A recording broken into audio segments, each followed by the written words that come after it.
அனைவருக்கும் வணக்கம். நம்ம ப்ரொஃபசர் அகாடமியில இன்னைக்கு பார்க்க போறது இன்றைய முக்கிய நிகழ்வான சந்திர கிரகணம் பற்றிய முக்கிய தகவல்களை விளக்க இருக்கிறார் நம்மளுடைய geography teacher Sridhar sir. Sir, இன்னைக்கு சந்திர கிரகணம், அதாவது லூனார் எக்லிப்ஸ். ஸோ இது பத்தி நிறைய மித்ஸ் இருக்கு, நிறைய தகவல்கள் இருக்கு. அதை பத்தி கொஞ்சம் நம்ம ஸ்டூடெண்ட்ஸுக்கு விளக்குங்களேன். Sure sir.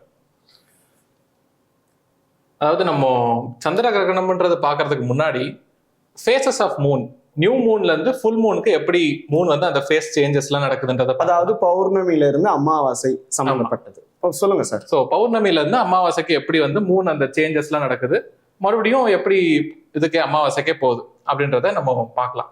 ஸோ யூஸ்வலா இப்போ ஒரு சன் இருக்கு. இப்போ அந்த சன்ல இருந்து வரக்கூடிய ரேஸ் வந்து இப்போ ஒரு சர்க்குலர் ஆப்ஜெக்ட்ல படுதுன்னா அந்த சர்க்குலர் ஆப்ஜெக்ட் பார்த்தீங்கன்னா எக்ஸாக்ட்லி 50% வந்து பார்த்தீங்கன்னா இலுமினேட் ஆகும். இலுமினேட்னா அதோட வெளிச்சம் வந்து கரெக்டாக 50% ஆஃப் தி அந்த பாடியில படும். அதே மாதிரி தான் இப்போ சன் இருக்கு, இங்க நம்ம எர்த் இருக்கு, மூன் இருக்கு. இப்போ சன்னு, எர்த், மூன் இது வந்து ஒரே பாதையில இருக்கும் போது, அதாவது மூன் வந்து எர்த்துக்கு நடுவுல வரும்போது எக்ஸாக்ட்லி அப்போ என்ன நடக்கும், நம்ம எர்த்ல இருந்து பார்க்கும்போது ஃபர்ஸ்ட் மூன் வரும், அதுக்கப்புறம் சன். ஆனா சன் ரொம்ப பிரைட்டா இருக்கிறதுனால நம்ம மூன் வந்து கண்ணுக்கே தெரியாது.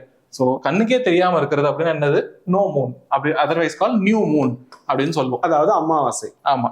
ஸோ அது வந்து நம்ம ஃபர்ஸ்ட் ஃபேஸ் ஆஃப் மூன் சொல்லுவோம். ஸோ அடுத்து இப்போ ஒரு பாயிண்ட் மட்டும் ஸ்கிப் பண்ணி நம்ம மூன் வந்து இங்க ஒரு 90 டிகிரில இருக்குன்னு வச்சுப்போம். சன், எர்த், மூன் இது வந்து ஒரு 90 டிகிரில இருக்குன்னும் போது, ஸோ இங்கேயும் பார்த்தீங்கன்னாலும் மூன் மேல சன் வந்து ஒரு ஹாஃப் ஆஃப் தி மூன் தான் பார்த்தீங்கன்னா இலுமினேட் ஆயிருக்கும். ஆனா நம்ம எர்த்ல இருந்து பார்க்கும்போது பாதி மூன் தான் வெளிச்சம் படுற மாதிரி இருக்கும். ஸோ இது வந்து பார்த்தீங்கன்னா ஃபர்ஸ்ட் குவார்டர் அப்படின்னு சொல்லுவோம். அதுவே சன்னு, எர்த், மூன், ஸோ இது வந்து இதே நேர்கோட்டில் இருக்கும்போது சன்னோட முழு வெளிச்சமும் நிலவுல படும். அதே மாதிரி 50% தான் பார்த்தீங்கன்னா இலுமினேட் ஆகும். அப்போ ஆனால் நம்ம எர்த்ல இருந்து பார்க்கும்போது முழு நிலவும் இலுமினேட் ஆன மாதிரி தெரியும், முழு நிலவும் வெளிச்சமா தெரியும். ஸோ அதை தான் நம்ம வந்து பௌர்ணமின்னு சொல்லுவோம்.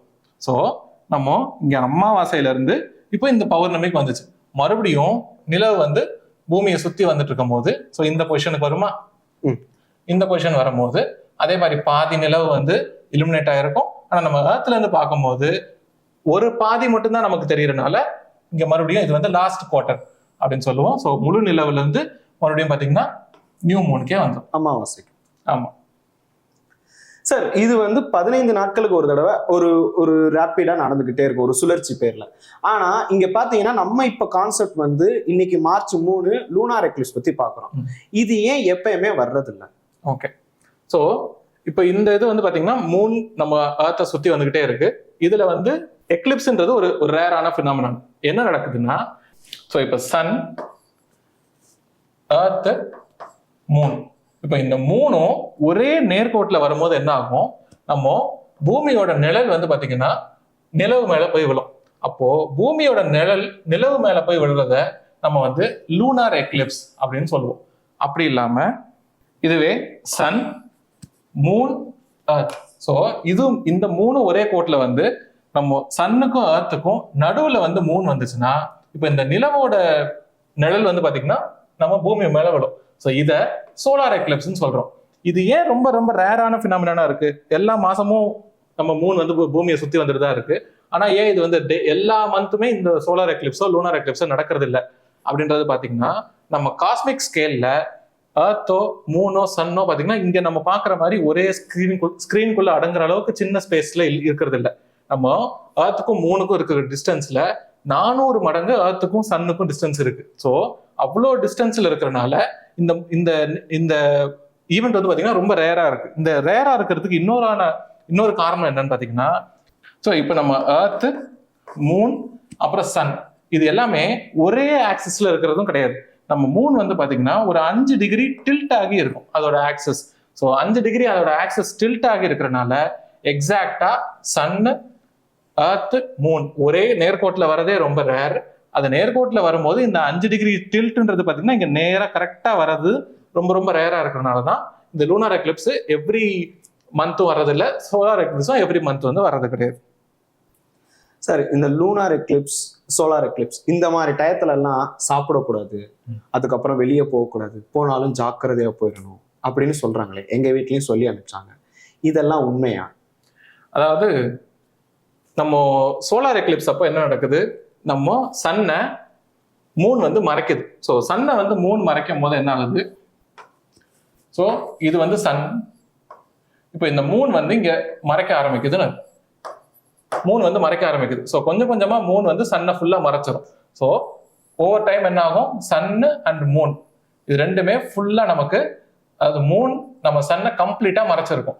இந்த இந்த சின்ன பார்ட்டை மட்டும் சன்னோட வெளிச்சம் வந்து நம்ம பூமியை வந்து சேரும். அப்போ என்ன ஆகுதுன்னா, சன்னோட அந்த மொத்த இன்டென்சிட்டியும் இந்த சின்ன பார்ட் மூலியமா நம்ம ஏர்த்துக்கு வரனால அந்த அந்த சன்னோட ரேடியேஷன் பார்த்தீங்கன்னா ரொம்ப ரொம்ப ஸ்ட்ராங்கா இருக்கும். அந்த டைம்ல நம்ம சன்னை நேரடியாக பார்க்கறது வந்து நம்ம கண்களுக்கு ஒரு ப்ராப்ளம் தான் ஏற்படுத்தும். மற்றபடி இந்த நிகழ்வு நடக்கும்போது சாப்பிடக்கூடாது, அதாவது குளிக்கக்கூடாது, பிரெக்னன்ட் லேடிஸ் வந்து வெளியில வரக்கூடாது இப்படின்னு சொல்றதெல்லாம் பார்த்தீங்கன்னா முற்றிலும் ஒரு கட்டுக்கதையா தான் இருக்கு. இதை வந்து நம்பக்கூடாது, இது வந்து ஒரு பியூர்லி கட்டுக்கதைகள் தான் அப்படின்னு சொல்லிட்டு நாசாவும் சரி இஸ்ரோவும் சரி நிறைய ஆர்டிகல்ஸ் வந்து அந்த சயின்டிஸ்ட் எல்லாம் பார்த்தீங்கன்னா பேசியிருக்காங்க. இந்த லூனார் எக்லிப்ஸ்லயும் பார்த்தீங்கன்னா இந்த சொல்லுவாங்க, யூஸ்வலா வெளியில போய் பார்க்கக்கூடாதுன்ற விஷயத்த சோலார் எக்லிப்ஸுக்கும் பயன்படுத்துவாங்க, லூனார் எக்லிப்ஸுக்கும் சொல்லுவாங்க. ஆனா நம்ம லூனார் எக்லிப்ஸ்ன்றது முற்றிலும் வந்து சேவ் ஆனதுதான். ஏன்னா நம்ம ஏர்த்தோட ஷேடோ தான் பார்த்தீங்கன்னா மூன்ல விழுது, அந்த ஷேடோவை தான் நம்ம வந்து பார்க்க போறோம். இதனால எந்த ஒரு கண்களுக்கும் பாதிப்பு வந்து பார்த்தீங்கன்னா இருக்கவே இருக்காது.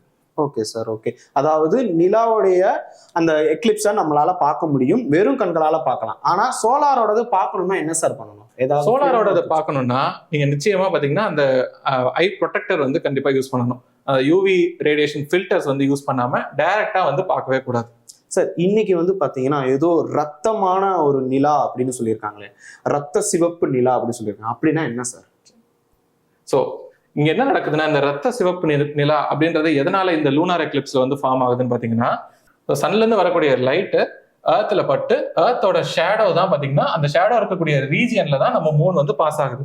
ஆனா இங்க இன்ட்ரெஸ்டிங்கான பினாமினா என்னன்னா, இந்த சன்லைட் ஏர்த்ல பாஸ் ஆகும் போது இங்க அட்மாஸ்பியர்ல இருக்கக்கூடிய ஏரோட ரியாக்ட் ஆகி இங்க இருக்கக்கூடிய ப்ளூ லைட் எல்லாமே பாத்தீங்கன்னா ஃபுல்லா ரிஃப்ளெக்ட் ஆயிடுது வெளியில.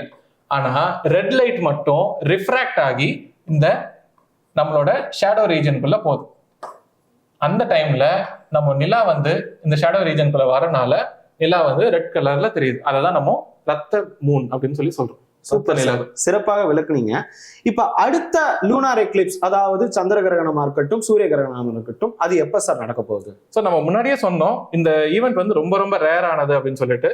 ஸோ அடுத்த சோலார் எக்லிப்ஸோ லூனார் எக்லிப்ஸோ பாத்தீங்கன்னா next lunar Eclipse December 31st, 2028 தான் நம்ம பார்க்க முடியும் இந்த டோட்டல் லூனார் எக்லிப்ஸ்.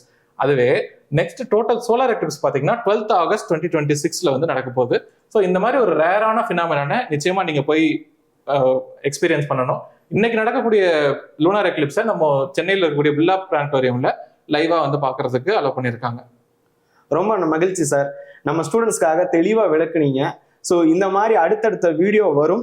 நிச்சயமா நம்மளுடைய ப்ரொஃபசர் அகாடமியை சப்ஸ்கிரைப் பண்ணாத மாணவர்கள் சப்ஸ்கிரைப் செய்து கொள்ளுங்கள். நன்றி, வணக்கம். தேங்க்யூ.